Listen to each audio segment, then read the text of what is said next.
cyflwyniad dosbarth T chwith ar gyfer mathemateg bellach uned 6. Hafaliadau differol gyda mathemateg. Ar amser T, mae gronyn yn symud ar hyd llinell sydd fel bod ei ddadleoliad o bwynt sefydlog O ar hyd y linell yn X. Mae'n bwysig nodi mha gyfeiriad ar hyd y llinell yw'r positif. Felly, ni'n goffo gosod lan y sefyllfa sy'n digwydd. So, llun yn angenreidiol. So, ni'n mynd o'r chwith i'r dde. X yn positif o'r chwith i'r dde. Cyflymder y gronyn ar amser T yw cyfradd newid y dadleoliad a chyfeiriad positif y cyflymder bydd cyfeiriad positif y mudiant. Felly mae fi yn mynd i'r un cyfeiriad a mae fi yn dx dt.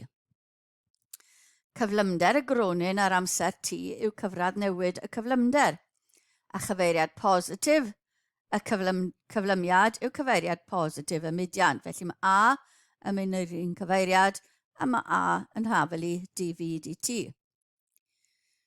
Mathau eraill o ysgrifennu cyflymiad. Gallwn gwyddwn y diffinir cyflymiad gyda A yw cyfradd newid fi gyda T, lle fi yw'r cyflymder y gronyn ar amser T. Ond mae fi yn hafelu dx dt. So os ni'n differu dx dt ddwywaith, ni'n cael d2x gyda dt sgwar. Ond hefyd, os mae x yw dadleoliad y gronyn ar amser T, gallwn ddefnyddio rheol am ffwythiant i ysgrifennu A sy'n hafelu dv dt a felly ni'n gallu newid dv dt mewn i dv dx lluosi dx dt ond mae dx dt yn hafelu fi. Felly mae hwn yn cyfateb i cyfystyr A fi dv dx. So mae A yn gallu fod yn dv dt. Mae'n gallu fod yn d2x gyda dt sgwar a mae'n gallu fod yn fi dv dx. Mae'n dibynnu ar y cwestiwn pa un sydd angen defnyddio. Mae'r cyntaf yn ddefnyddiol os oes am ddarganfod perthynas rhwng cyflymder ac amser. Yr ail yn ddefnyddiol i ddarganfod perthynas rhwng dadleoliad ac amser. A trydydd os oes angen darganfod perthynas rhwng cyflymder a dadleoliad. Hyd at nawr, ym mhob cwestiwn a ystyriwn yn kinematig, mae'r grymoedd i gyd yn ffwythiannau amser. Golygu'r hyn wrth gymhwyso ail ddeddf Newton, cawn gyflymiad gronyn, integri hwn cawn cyflymder y gronyn ac integri eto cawn dadleoliad y gronyn. Os nad yw'r grymoedd sy'n weithredol yn ffwythiant amser, ond yn hytrach yn ddibynnol ar gyflymder neu dadleoliad y gronyn, fe gawn hafaliad differol wrth gymhwyso ail deddf Newton. Mewn nifer y sefyllfaoedd bydd defnyddio technegau uned 3, uned 4 yn maths a uned 4 yn maths bellach yn ein galluogi i ddod o hyd i ddatrysiad ar gyfer yr hafaliadau differol yma. Felly mi ddefnyddio sgiliau wnaethon ni ddod o hyd iddo yn yr unedau blaenorol yna. Enghraifft cynta. Mae gronyn mas 2 kg yn teithio ar hyd linell llawrweddol yn erbyn grym gwrthiannol maint 8 plus 5 V Newton, lle V yw cyflymder y gronyn.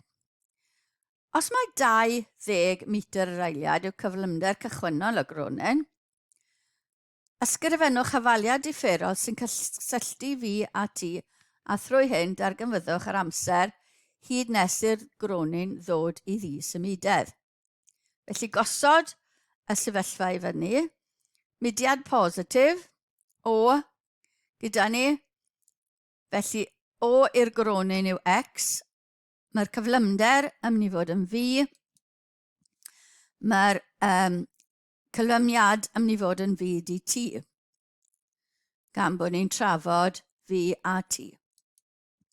Felly grym gwrthiannol yw 8V, 8 plus 5V. Felly gosod ail deddf Newton a ni'n cael minus P yn unig yn hafelu mas lluosur cyflymiad, felly 2A. Yn lle A, rhoi dV dt, yn lle P, rhoi 8 plus 5V. Gallwn ddatrys hwn wrth gwahanu'r newiden. Neu, gallwn ddatrys hwn gan ddefnyddio ffactor integri. Felly ail drefnu hwn, ni'n gallu cael 2 dV dt plus 5V yn hafelu minus 8. Mynd ar 5V draw. Felly ni'n gallu defnyddio ffactor integri gyda hwnna, rhannu fe gyd y 2. So mae 2 fath o ffordd gallwn ni ddatrys hwn. Felly, ni'n mynd i wneud y gwahanu'r newidyn gyntaf. Felly, rhannu'r 8 plus 5V i'r ochr le mae'r dV. Integri y 2, felly integri gyda T, felly integri minus 1 gyda T, a'r ochr dde gyda T, mae'r dt yn mynd i ganslo, felly ni'n integri yr ochr chwith gyda T a'r ochr dde gyda V.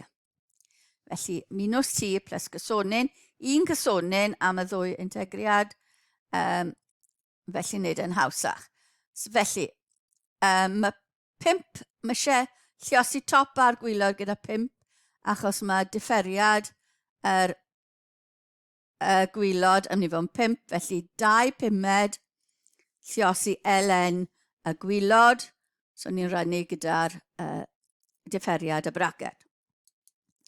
Ni'n gwybod ar y dechrau, roedd fi yn hafelu 20, felly gosod rheina yn yr hafaliad coch sydd gyda ni, a ni'n cael bod C yn hafu 2 pumed ln 108.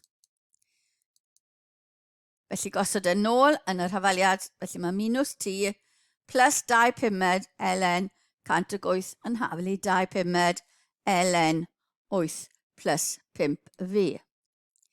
Ail drefnu, mynd â T draw'r ochr arall, a pan mae fi yn hafelu 0, darganfyddwch yr amser hyd nes bod y gronyn yn dod i ddisymudedd. Gallen ni fan cyfuno'r ln, ond ni dim ond angen gwybod beth sy'n digwydd pan mae fi'n dod i 0. Felly mae gyda ni yn yr ail braced ln 8.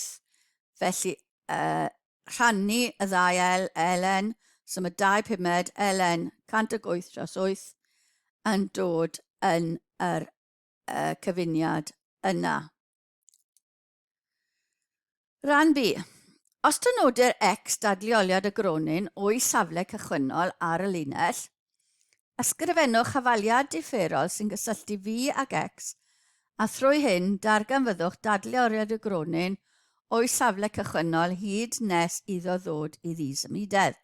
Felly nawr ni angen defnyddio y V dV dx yn lle yr dV dt. Felly mae'r un grym gwrthiannol gyda ni. So ail deddf Newton, so minus P, sef minus 8 plus 5V, yn haflu 2V dV dx. Gallwn ddatrys hwn wrth gwahanu'r newiden. Felly, mynd ar rhannu gyda'r 8 plus 5V, a mae gyda ni ffracsiwn sy'n pendrwm fan hyn. So ni angen integru'r ochr chwith gyda dx, integru'r ochr dde gyda dx, a mae dx yn mynd i ganslo, felly ni'n integru fe gyda dv. Mae gyda ni ar yr ochr dde ffracsiwn pendrwm sy'n gwahanu i roi 2 pumed plus minus 16 dros 5 lluosi 1 dros 8 plus 5V. Chi'n gallu cael hwnna wrth rhannu y gwylod mewn i'r top neu wrth defnyddio ffracsiynau rannol. Felly ni'n integru'r ochr dde gyda'r sefyllfa yna. So, yr ochr chwith yn mynd i fod yn minus x plus 1 cysonyn rhwng y ddau. 2 pumed yn mynd i fynd yn 2 pumed fi. A ln 8 plus 5 fi, rhannu dy 5 yn rhoi 16 dros 25 i ni. Felly ni'n gwybod pan mae x yn 0, mae fi yn 20. Felly gosod hwnna mewn, a ni'n cael bod c yn hafu 8 minus 16 dros 25 ln 108. Gosod hwnna nôl mewn i'r sefyllfa, mewn i'r hafaliad cyffredinol, a ni'n cael y sefyllfa yma. Ni angen darganfod y dadleoliad y gronyn pan mae'n dod i ddisymudodd. Felly pan mae fi yn 0, gosod fi yn 0, a ni'n cael bod minus x plus 8 minus 16 dros 25 ln 108 yn 0 minus 16 dros 25 ln 8. Felly cyfuno'r lns na, a ni'n cael bod x yn hafelu 8 minus 16 dros 25 ln 108 dros 8. Yr ail enghraifft. Mae gronyn mas 5 kg yn teithio ar hyd linell llorweddol yn erbyn grym gwrthiannol, maint 30 fi i'r pŵer 1.5 newton, lle fi yw cyflymder y gronyn.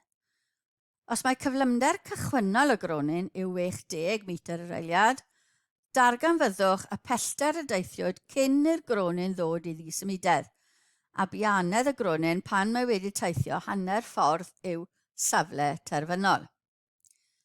Felly, gosod ei fyny, llun x, 0, x, dyma'r cyfeiriad positif, fi yn mynd i'r un cyfeiriad, ni angen hafaliad differol sy'n cysylltu fi ag x, felly defnyddio fi dv dx ar gyfer cyflymiad.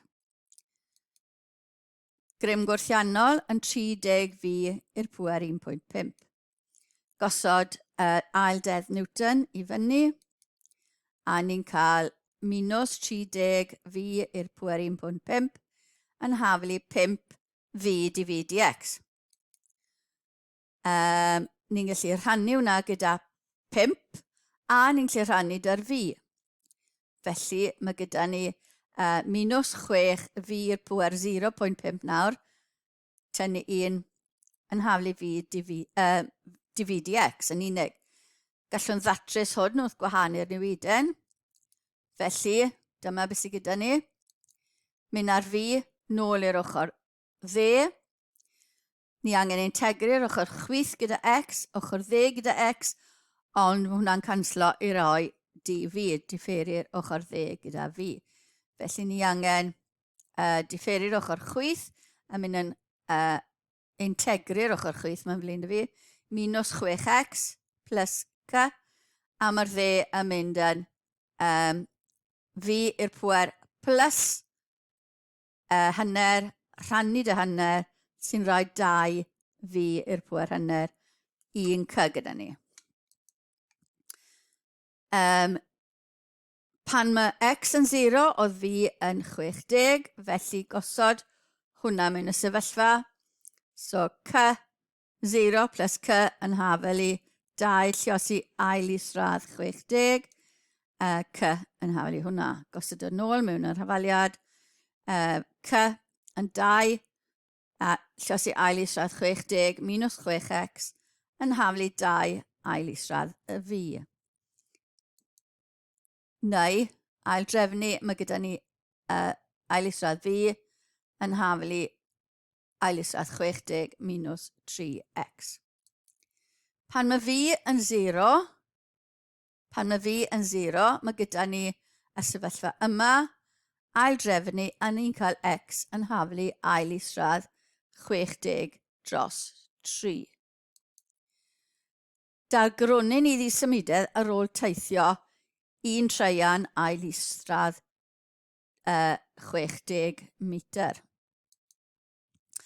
Ond pan mae'n teithio hanner y ffordd yna,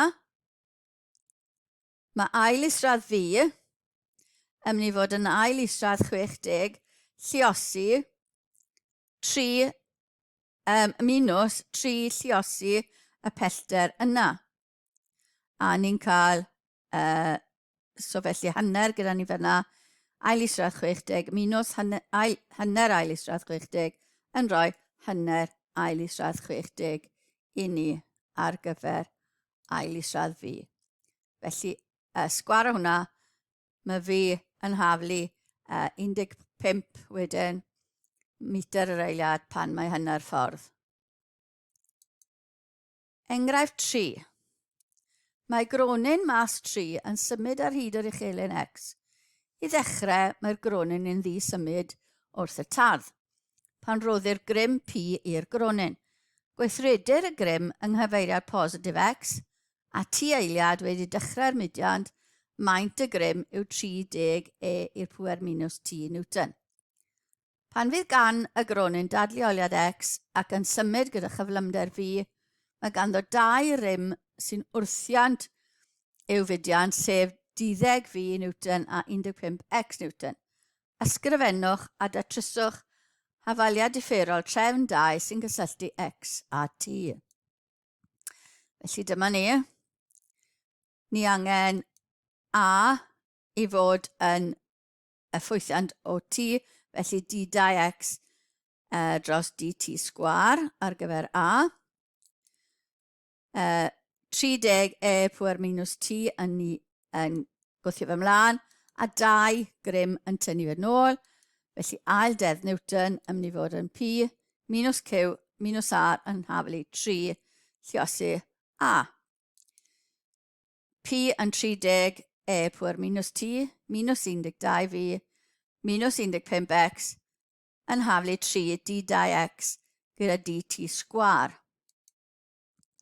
Gosod V fel dx dt, a ni'n gallu rhannu trwyddo gyda 3, felly d2x dt sgwar plus 4 dx dt plus 5x yn haflu 10 wedyn ni E i'r pŵer minus T.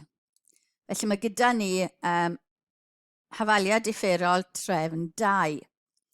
So mynd nôl i sgiliau 1.4 mas bellach, 1.4, ie, a mae gyda ni'r amodau cychwynnol yna. Felly dyma ni.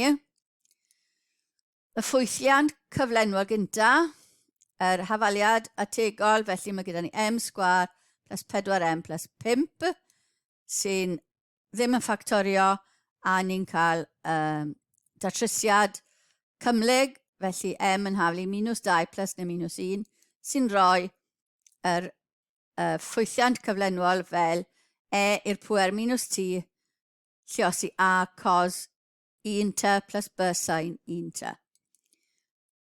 Integryn penodol, ochr dde, felly trio x yn haflu alpha E i'r pŵer minus T.